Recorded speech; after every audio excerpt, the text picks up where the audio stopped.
Kanalıma hoş geldiniz. Bugün sizlere orkide bakımına dair çok önemli püf noktalardan bahsedeceğim. Eğer orkideleriniz uzun süredir çiçek açmıyorsa ya da çiçek sayısı az ise, eğer orkidelerinizde böceklenme ya da yaprak hastalıkları varsa özellikle bugün vereceğim tarifi mutlaka uygulamanız gerekiyor. Orkideleriniz çiçek açmıyorsa bunun nedeni ya bir hastalık geçiriyordur ya da orkidenizin sağlıklı kökleri ve yaprakları yoktur ya da bir böceklenme durumu vardır. Bugün bütün bu problemlerden kurtulmak için soğan kullanacağım. Soğan bildiğiniz üzere güçlü bir antioksidan özelliği var. Soğanı bitkilerde ve evinizdeki diğer salon çiçeklerinde nasıl kullanabiliriz? Hemen tarifini vereceğim. Yarım soğan lazım bunun için. Küçük dilimlere ayırıyorum.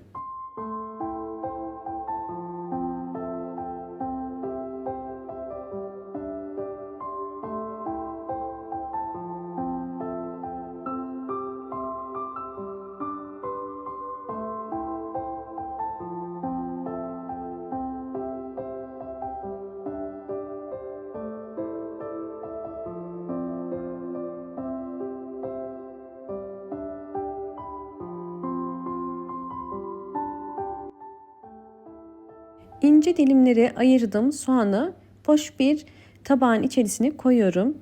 Buradaki metotta üzerine kaynar su döküyoruz. Kaynar su döktüğümüz zaman orkide gübreleme işlemi daha hızlı olacaktır. O yüzden bu metodu uyguluyorum. Bakın toplamda 400 mililitre kaynar su koydum. Yarım soğanın üzerine ve şimdi bunu soğuması için serin bir yerde bekleteceğim. Soğuduktan sonra bunu çiçeklerimiz için kullanacağız.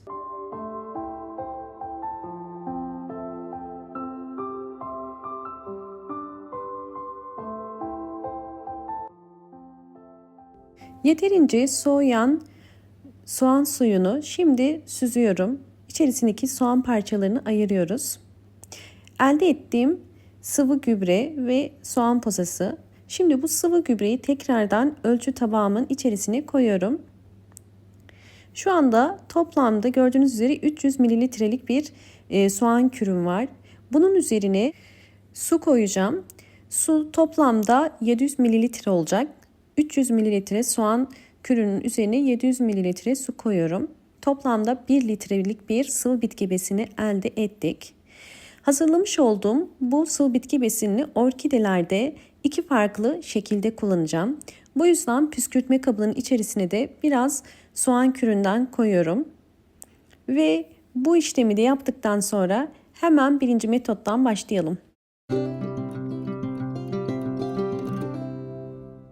Bu şekilde orkide yapraklarında yaralar ya da sararmalar ya da orkide yapraklarında özellikle böceklenmeler, trips böceği gibi, unlu bit gibi ya da kırmızı örümcek gibi özellikle hastalık durumlarında ve böceklenme durumlarında yapraklara direkt sıkarak orkide yapraklarını bu hastalıklardan ve böceklerden kurtarabilirsiniz.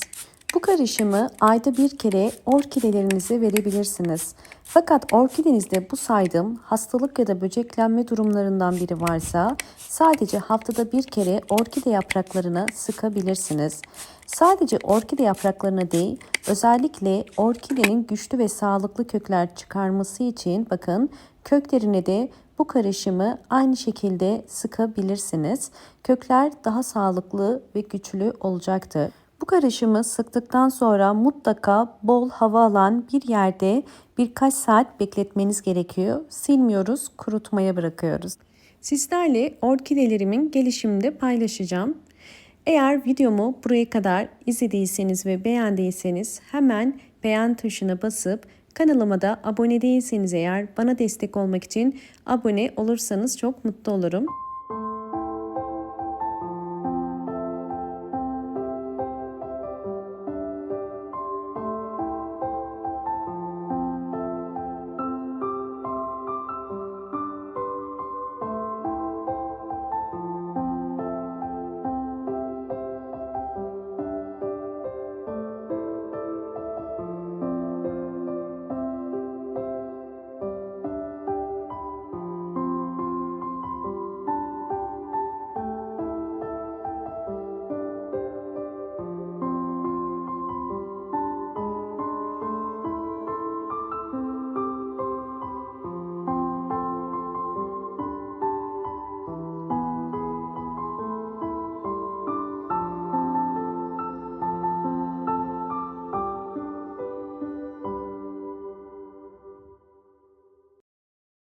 Şimdi ikinci metoda geçiyoruz. İkinci metotta da orkidelerinize sıvı bitki besini olarak bu gübreyi vereceğiz.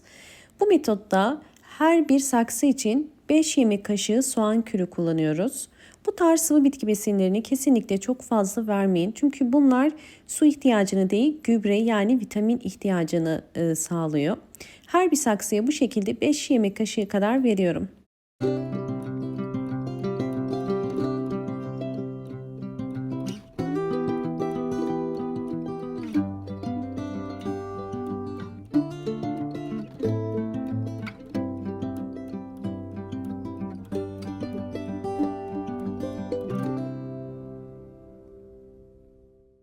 Evet, gördüğünüz üzere orkidemin şu anda kökleri çok sağlıklı. Bu orkidem yeni kökler çıkarıyor. Bakın bu gördüğünüz kökler yeni kökler. Bu da orkidenin bir gelişim içerisinde olduğunu yani sağlıklı olduğunu gösteriyor. Sağlıklı orkideler her zaman yeni çiçek dalları çıkarırlar. Eğer orkideleriniz çiçek dalı çıkarmıyorsa mutlaka kök ve yapraklarını dikkat edip bu tarz kürlerle böceklerden ve hastalıklardan dezenfekte etmeniz gerekiyor. Yine bakın bu orkidemde bol bol yeni kökler çıkarıyor. Bunu saksı içerisindeki beyaz ya da yeşil ya da kırmızı renklerinden anlayabilirsiniz. Köklerin çıkması demek aktif olduğunu ve orkidenizin bol bol çiçek dalı çıkaracağını gösteriyor. Sizlerle sonuçları da paylaşıyorum. Eğer videomu buraya kadar izlediyseniz ve beğendiyseniz hemen beğen tuşuna basıp kanalıma da abone değilseniz eğer bana destek olmak için abone olabilirsiniz. Ve bu videolarımı sevdiklerinizle paylaşabilirsiniz.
Evet, sizlerle orkidemin gelişimlerini de paylaşıyorum.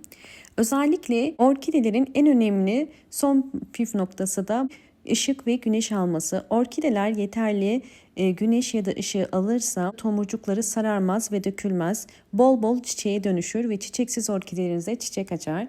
Bu anlattığım noktaya dikkat ederseniz orkideleriniz bol bol çiçek açar. Umarım bu anlattığım bütün bilgiler sizler için faydalı olmuştur. Videomu buraya kadar izlediyseniz ve beğendiyseniz hemen beğen tuşuna basıp kanalıma da abone değilseniz eğer bana destek olmak için abone olabilirsiniz. Bol bol yorumlar yapıp yorumlar kısmında da sorularınız varsa sorabilirsiniz. Hoşça kalın, sağlıkla kalın.